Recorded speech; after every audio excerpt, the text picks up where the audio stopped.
अक्सर लोग मेरे से कमेंट सेक्शन में ये पूछते हैं कि सर हमें फाइलर होना चाहिए या नहीं होना चाहिए, और अगर हम फाइलर होते हैं तो हमें क्या क्या प्रॉब्लम फेस करनी पड़ सकती है। तो मैंने ये वीडियो इसीलिए बनाई है ताकि ज़्यादा से ज़्यादा लोगों को मैं ये कम्युनिकेट कर सकूं कि फाइलर होने के क्या नुकसानात हैं। लेकिन एक चीज़ मैं आपको क्लियर कर दूं इसमें कि फाइलर होने के जितने मर्जी भी नुकसानात हों, लेकिन जो फाइलर होने के फायदे हैं वो हर लिहाज से ज़्यादा है, क्योंकि उसमें आपका जो है वो टैक्स चोरी नहीं होता और आप जो है वो एक जिम्मेदार शहरी के तौर पे अपना सारा टैक्स जो है वो क्लेम कर सकते हैं। फाइलर होने के 8 ऐसे नुकसान हैं जिसके बारे में कोई आपको नहीं बताता, लेकिन इसकी वजह से आपको सारी जिंदगी पछताना पड़ेगा। वो ऐसी कौन सी बातें हैं जब एक शख्स फाइलर हो जाता है और उसको फेस करनी पड़ती है, और फिर अगर वो उन चीजों से निकलना भी चाहे तो उसके लिए काफी ज्यादा प्रॉब्लम होती है, उसमें उसको बहुत सी चीजों को फेस करना पड़ता है। ये सारी तफसीलात मैं आपको आज की वीडियो में बताऊंगा। अपनी वीडियो शुरू करने से पहले मैं आपसे रिक्वेस्ट करूंगा, मेरे फेसबुक पेज को लाइक करें, यूट्यूब चैनल को सब्सक्राइब करें। दूसरा मेरी आपसे रिक्वेस्ट है कि मेरी वीडियो को पूरा जरूर देखा करें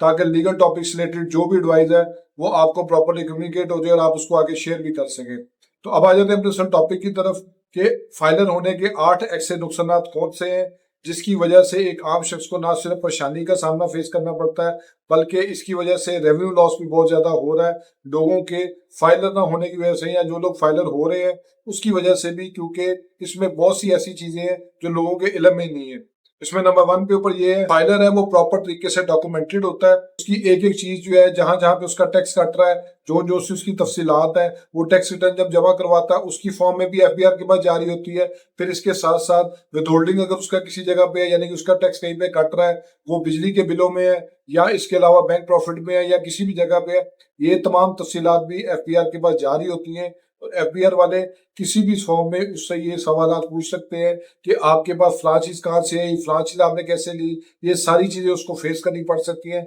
जबकि नॉन फाइलर जो कि रजिस्टर्ड नहीं हुआ था एफबीआर के पास, उसको एफबीआर वाले तब तक नहीं पूछ सकते जब तक वो उसको नोटिस ना दे दें। और नोटिस दे के अगर वो उस नोटिस पर रिस्पॉन्ड करता है तो ठीक है, अगर वो नहीं करता तो मैक्सिमम उसकी सिम ब्लॉक की जा सकती है एज ऑन टुडे, अगर हम आज की बात करें। इसके अलावा अभी तक कोई मेजर एक्शन नहीं लिया गया नॉन फाइलर्स के अगेंस्ट। बेशक उसमें पावर्स मिल चुकी हैं एफबीआर के कमिश्नर को कि वो उसका मोबाइल फोन ब्लॉक कर सकता है, वो उसका बिजली का कनेक्शन ब्लॉक कर सकता है, वो उसका सुई गैस का कनेक्शन जो है ब्लॉक कर। दूसरा सबसे बड़ा प्रॉब्लम ये है कि फाइलर को अपनी एक एक चीज डिक्लेयर करनी पड़ती है। उसने कहाँ से पैसे कमाए, कितने कमाए, कहाँ खर्च किए, बच्चों की फीस में कितने खर्च किए, उसने जो है वो फंक्शंस पे कितने पैसे लगाए, बिजली का बिल कितना दिया, पानी का बिल कितना दिया, गैस का बिल कितना दिया। ये सारे सवालात और जवाबात जो है वो एक टैक्स रिटर्न के फॉर्मेट की शक्ल में जो है वो उसको रिप्लाई करना पड़ता है अपनी टैक्स रिटर्न के साथ। फिर उसको अपने एसेट्स डिक्लेयर करने पड़ते हैं, उसके अलावा अपनी लाइबिलिटीज डिक्लेयर करनी पड़ती हैं, प्रॉपर्टीज डिक्लेयर करनी पड़ती हैं, बैंक अकाउंट, उसका closing balance, bank account number,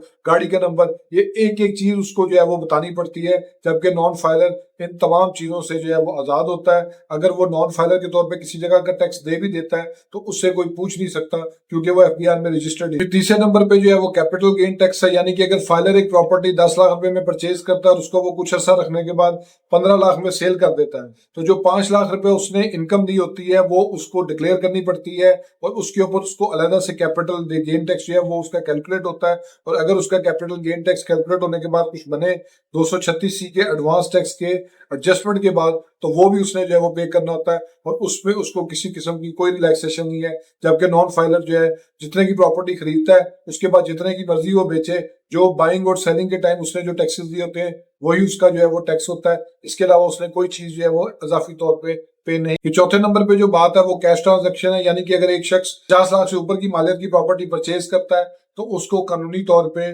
उसकी जो पेमेंट है वो कैश में नहीं करनी है, पे ऑर्डर या चेक के जरिए करनी है। जबकि फाइलर जो है वो इस चीज में अगर वो आ जाता है कि वो कैश पेमेंट कर देता है, तो उसमें जब कल को उसने अपना जो है वो टैक्स प्रॉफिट कैलकुलेट करना होगा कि उसने एक प्रॉपर्टी को बेचने से कितने पैसे जो है वो कमाए हैं और उस पर कितना टैक्स बनता है, तो उसकी जो कॉस्ट वैल्यू है वो जीरो काउंट की जाएगी, इंस्टेड ऑफ कि जो नॉन फाइलर है वो तो सीधा सीधा अपना प्रॉफिट लेके साइड पे हो जाता है और उसको किसी किस्म की जो है वो कोई रोक टोक या पूछगिछ नहीं होती। 5वें नंबर पे फाइलर के लिए एक बहुत बड़ी प्रॉब्लम यह है कि उसको हर लिहाज से फेयर रहना पड़ता है। उसमें वो किसी भी हवाले से जो है वो चीजों को छुपा नहीं सकता, क्योंकि उसकी ट्रांजैक्शन की एक एक रिकॉर्ड जो है वो एफबीआर के पास जा रहा होता है। एफबीआर वाले उसको एक्सेस कर रहे होते हैं, एसेट्स इंक्वायरी में, एमआईएस में उनके पास सारी तफसीलात आ रही होती है कि एक शख्स की जो है वो टैक्स की जो एक्टिविटी है, ट्रांजैक्शन जहाँ पे उसका टैक्स डिडक्ट हो रहा है, उसमें उसको किस हवाले से जो है वो उसकी अमाउंट डेबिट क्रेडिट हो रही है, ये सारी चीजें जो है वो इन्फॉर्मेशन एफबीआर के पास जारी होती है। छठे नंबर पे ये है कि अगर फाइलर जो है वो अपनी टैक्स रिटर्न टाइम पे जमा नहीं करवाता है